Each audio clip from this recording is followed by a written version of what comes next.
Already Arvind గారు మామూలుగా lag అవుతుంది కట్ చేయండి అనేది వినబడతానే ఉంది నాకు సరౌండ్లోని. పొద్దున్న అంజీ నేను అనుకుంటున్నాం, అంజీ ఎగ్జాక్ట్లీ అన్నాడు, సార్ ఆయన ఫంక్షన్ కూడా కట్ చేస్తాడని చెప్పి. నేను అన్నది ఇది మాకు అలవాటేని. రే దా యా శ్రీలీల గారు పాప మార్నింగ్ షూటింగ్ కూడా ఉంది, ఆవిడ కూడా గమ్ముని పంపాలి, గెస్ట్లు అందరూ కూడా చాలాసేపు అయింది. ఫస్ట్ ఆఫ్ ఆల్ కొన్ని బాధ్యతలు ఉంటాయి కాబట్టి స్టేజ్ మీద అండ్ సినిమాకి ప్రొడ్యూసర్గా ఉన్నాను. మా హీరో నితిన్ గారు, ఫస్ట్ ఆఫ్ ఆల్ నేను ఎవరికన్నా థ్యాంక్స్ చెప్పాలి ఈ స్టేజ్ నుంచి అంటే కనుక మా హీరో నితిన్ గారికి. సార్ నిజంగా మీరు లేకుండా ఈ సినిమా ఇంత హ్యాపీగా ఇంత ఎదరికి వెళ్ళేది కాదు. ఎందుకంటే ఇది ముగ్గురు కుర్రోలు కథ ఒక హీరో యాక్సెప్ట్ చేయాలి అంటే చాలా ఆలోచిస్తారు. కానీ మీరు ఎటువంటి సంకోచం లేకుండా సార్ నాకు సినిమా నచ్చింది, ఇది ఒక కథ కింద నేను ఈ సినిమాని చూస్తున్నాను, నేను డెఫినెట్గా ఈ కథలో ఒక పార్ట్ అవుతానని చెప్పి మీరు నిజంగా వచ్చి అడిగేసి ఈ సినిమాని ఒప్పుకున్నారు. Thank you so much sir. ఎందుకంటే దీని ముందు అంజి చాలామందికి చెప్పినా కూడా ఒక్కొక్కరు ఒక్కొక్క ఒపీనియన్ ఇచ్చారే తప్పితే ఈ సినిమాని ఒక కథ కింద చూసి మీరు ఎదురుకొచ్చారు. Thank you so much sir. And ఇంత పెద్ద ఫ్యామిలీ నుంచి వచ్చారు, ప్రతి క్షణం కూడా నాకు మైండ్లో తిరుగుతూ ఉండేది ఆయన ఎలా ఉన్నారు, అక్కడ బాగా చూసుకుంటున్నారా లేదా ఏంటి అని చెప్పి. ఏ రోజు నాకు ఇబ్బంది లేకుండా ఇన్ఫ్యాక్ట్ నన్ను బాగా చూసుకునేవాడు ఆయన సెట్కి వెళ్తే. అంత అంత నిజంగా యూనిట్తో కలిసిపోయి అంత బాధ్యత తీసుకుని అక్కడ అవుట్డోర్లో అన్ని రోజులుండి పాపం ట్యాన్ కూడా అయిపోయారు పాపం చాలా. అప్పుడు thank you so much for everything. And నిజంగా ఒక మంచి విషయం మీ గురించి చెప్పాలంటే, మొన్న పిఠాపురం అప్పుడు జరిగిన ఇన్సిడెంట్ నాకు ఈ ట్రైలర్ని పిఠాపురంలో చేయడం అనేది చాలా అంటే నేను చాలా ఎగ్జైట్ అయ్యి ఎవరు నాకు సజెషన్ చెప్పగానే బాగుంది, ఐడియా ఎదిరిపోయింది, అక్కడికి వెళ్దాం ఉన్నాను. అప్పుడు నిజంగా నేను నితిన్ గారిని నేను అడగాలి లేదా నితిన్ గారి యాక్సెప్టెన్స్ తీసుకోవాలి అనేది నా మైండ్లో ఎక్కడో స్కిప్ అయిపోయి అది అనౌన్స్ చేసిన తర్వాత నాకు అనిపించింది, అరే హీరో గారిని తీసుకోవాలి కదా అని చెప్పి. ఎక్కడో నా వర్క్ ప్రెజర్లో స్కిప్ అయ్యాను. ఎక్కడో చిన్న టెన్షన్, అరే పెద్ద ఫ్యామిలీ, జూనియర్ ఎన్టీఆర్ గారి ఫ్యామిలీ, ఇప్పుడు నేను ఈ విషయం చెప్పాలి, ఎలాగవుతుంది అని చెప్పి నేను చాలా భజ్జన పెడుతుంటే ఆయన ఫోన్ చేసి, సార్ ఇట్లా ఉంది సిచ్యువేషన్, మీరు ఒకసారి మీ ఫ్యామిలీతో కన్సల్ట్ చేస్తారని అడిగినప్పుడు ఆయన జూనియర్ ఎన్టీఆర్ గారికి కాల్ చేసి మళ్ళీ నాకు కాల్ బ్యాక్ చేశారు. ఆయన ఒకటే చెప్పారు, సార్ నేను మా బావగారిని అడిగాను, సినిమాకు ఉపయోగపడుతుంది, నీ ప్రొడ్యూసర్ అక్కడ 100% కరెక్ట్ అనుకుంటే నువ్వు వెళ్ళి చేసే దీని గురించి ఎక్కువ ఆలోచించద్దు అన్నాడంటే ఆయన. నిజంగా హ్యాట్స్ ఆఫ్ టు హిమ్. అంటే ఒక విషయాన్ని ఒక సినిమా వరకే ఆలోచించడం అనేది నిజంగా అది చాలా మెచ్యూర్డ్గా ఇచ్చిన సజెషన్ అది. Thank you so much sir. And ఈరోజు నేను ఇందాక కార్లో వస్తున్నప్పుడు అరవింద్ గారు చిన్న స్పేస్ తీసుకుంటాను, నాకు తెలుసు బోర్డు లేదులేండి. ఇందాక నేను కార్లో వస్తున్నప్పుడు ఒకటి ఆలోచించుకుంటూ వస్తూ ఏదో మా వాళ్ళు నాకు నోట్స్ ఒకటి పంపితే దాంట్లో ఉంది, జానీ సినిమాకి ఒక యానిమేటర్ కింద వచ్చి ఈరోజు గీతార్ట్స్లో ప్రొడ్యూసర్ కింద అయ్యాడు అని చెప్పి రాస్తే నాకు ఒక్క నిమిషంలో మొత్తం నా లైఫ్ జర్నీ అంతా కూడా ఫ్లాష్ అవుతూ వచ్చింది. దానికి ఏదో రోజు నేను అరవింద్ గారి గురించి స్టేజ్ మీద మాట్లాడాలి, అది ఈ రోజు కాదు, ఆ రోజు తొందరలోనే వస్తుంది. కానీ ఈరోజు క్లుప్తంగా మాత్రం ఒక మాట చెప్తాను. ఒక పాలకొల నుంచి చాలా సాదా సీదీగా ఒక యానిమేటర్, ఒక 3D నేర్చుకున్న ఒక యానిమేటర్ వచ్చి ఈరోజు చిరంజీవి గారు, అల్లు అరవింద్ గారు వీళ్ళందరూ చాలా కష్టపడి ఏర్పరచుకున్న ఒక మహావృక్షం కింద ఒక చిన్న ఏరు కింద బయలుదేరి నేను ఒక చెట్టు అయ్యి ఒక జూనియర్ ఎన్టీఆర్ గారి ఫ్యామిలీ నుంచి ఒక హీరోతో సినిమా తీయగలిగాను అంటే నిజంగా నాకు దేవుడు ఎంత అదృష్టం, ఏ జనంలో నేను ఇది చేసుకున్న పుణ్యం అయి ఉంటుంది అనుకున్నాను.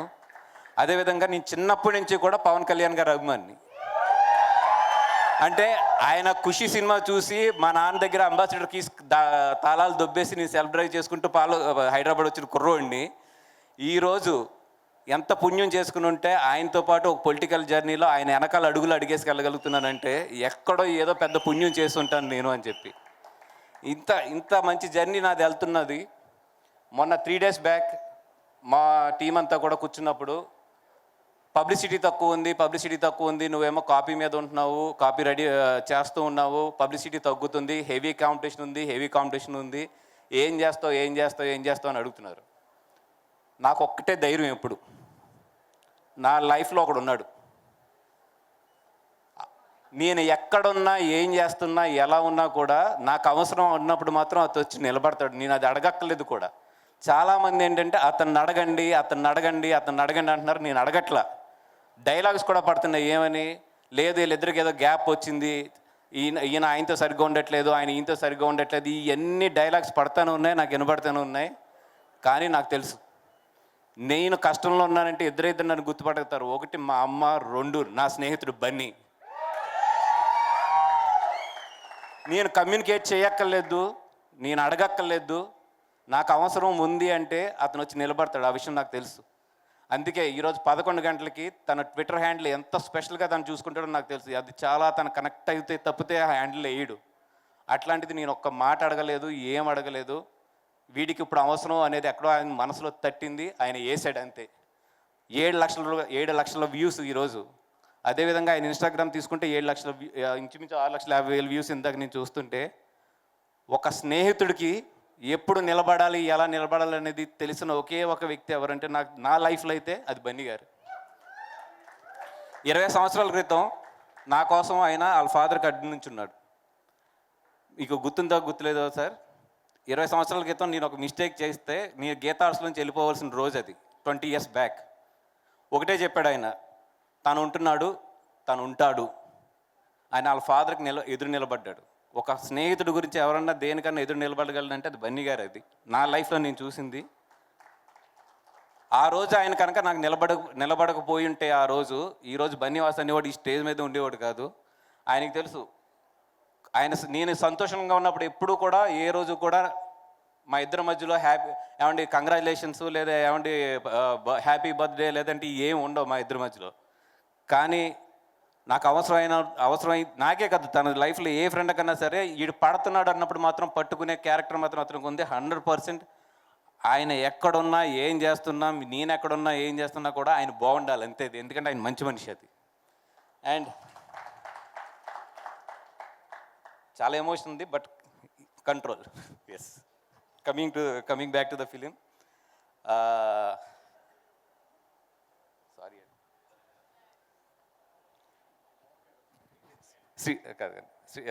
నితిన్ గారు, శ్రీలీల గారు, thank you so much. Morning shooting ఉంది, నాకు తెలిసి మీరు కంగారులో ఉన్నారని చెప్పి. Thank you so much for coming and wishing. మమ్మల్ని అందరినీ విష్ చేయడానికి వచ్చినందుకు. మిమ్మల్ని పిలవడానికి ఒకటే మాకు మెయిన్ రీజన్ ఏంటంటే మీ ఎనర్జీ ఎంత ఉంటుంది, ఈ సినిమా కూడా అంత ఎనర్జీ ఉంటుంది.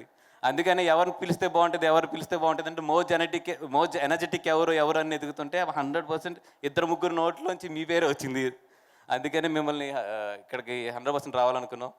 అట్లాగే మా నిఖిల్ భాయ్ ఫోన్ చేస్తే ఒకటే అన్నాడు, ఎవరిని పిలుస్తున్నావు, ఎందుకు పిలుస్తున్నావు అన్నాడు. అంటే నిఖిల్ భాయ్ ఇట్లా ఫంక్షన్ ఉందంటే, నా ఫంక్షన్కి నేను వస్తున్నాను, ఇది నా బ్యానరు, నా సినిమా, నేను వస్తున్నాను, నేను గెస్ట్ ఇవన్నీ కాదు, నా సినిమాకి నేను వస్తున్నాను, I'm also like A producer అని చెప్పి నాకు ఇంకా రెండో మాట కూడా నాతో మాట్లాడించకుండా ఎన్నింటికి రావాలి, ఎక్కడికి రావాలి, నాకు ఎవరు కమ్యూనికేట్ చేస్తారని చెప్పాడు. థ్యాంక్ యూ నిఖిల్ భాయ్, thank you so much for everything. And మా అంజీ, అలాగే మొత్తం మా టెక్నీషియన్స్ అందరూ, అదేవిధంగా thank you so much for Riyaz and Banu. Because ఈ కథను తీసుకొచ్చి నాకు చెప్పించిన వెంటనే నేను ఒకటే చెప్పాను, ఈ కథ నుంచి అయితే నేను పార్ట్నర్షిప్ ఇవ్వాలని, ఈ కథ నేను దొబ్బేస్తున్నాను అని చెప్పాను. అంత క్లారిటీగా చెప్పాను, ఎందుకంటే ఈ కథ నాకు అంత బాగా నచ్చింది. అండ్ ఈ సినిమాని మెయిన్ ఈరోజు నేను అనుదీప్ గారిని కానీ మా కళ్యాణ్ గారిని కానీ ఇక్కడికి రమ్మంటానికి మెయిన్ కారణం ఏంటంటే, సార్ నేను జాతిరత్నాలు చూసినప్పుడు ఇంటికి వెళ్ళి కుళ్ళుకున్నా. ఏంటంటే ఇంత అంటే థియేటర్ బౌన్స్ అవుతుంటే నాకు పొట్ట ఇది నొప్పి వస్తుంటే, అబ్బా నా లైఫ్లో ఇలాంటి ఎంటర్టైనర్ ఎప్పుడన్నా తీయాలి ఒకటి అని చెప్పి నిజంగా ఆ రోజు అనుకున్నాను సార్. ఈ కథ విన్నప్పుడు నేను అంతా ఎంజాయ్ చేశాను. నిజంగా మీరు జాతిరత్నాలు అనేది తీయకుండా ఉంటే కనుక మాకు ఒక స్క్రీన్ ప్లే మీద నవ్విస్తూ తీసుకెళ్లే సినిమా మీద నమ్మకం వచ్చేది కాదు. Thank you so much. మీ జాతిరత్నాలు అనేది ఎంతమందికి లైఫ్ ఇచ్చిందో. అదేవిధంగా మ్యాడ్ ఈ మధ్యలో చూసిన one of the best timer థియేటర్లో. నేను నాకు చాలాసార్లు మీతో కూడా చెప్పినట్టు ఉన్నాను. Thank you so much for entertaining us. ఈ సినిమా డెఫినెట్గా అంత నవ్వించాలని కోరుకుంటున్నాను సార్. అండ్ వంజీ కూడా చాలా బాగా చేశాడు. అండ్ మా అజయ్ అర్సద్ అండ్ మా రామ్ గారు, వీళ్ళందరికీ కూడా థ్యాంక్ యూ సో మచ్. మాట్లాడాలి బట్ చాలాసేపు అయింది. ప్రతి టెక్నీషియన్స్కి అందరికీ కూడా మాట్లాడాలి, కానీ ఇక్కడ స్టేజ్ మీద అంత టైం లేదు కాబట్టి thank you so much for every technician. And Nithin garu and everybody and Vinod Kumar garu, thank you so much. Nayan, నేను మళ్ళీ ఒక టైం తీసుకుని డెఫినెట్గా మాట్లాడతాను. Thank you so much. ఎవరన్నా మర్చిపోయి ఉంటే క్షమించండి. థ్యాంక్ యూ వాసు గారు, థ్యాంక్ యూ సో మచ్.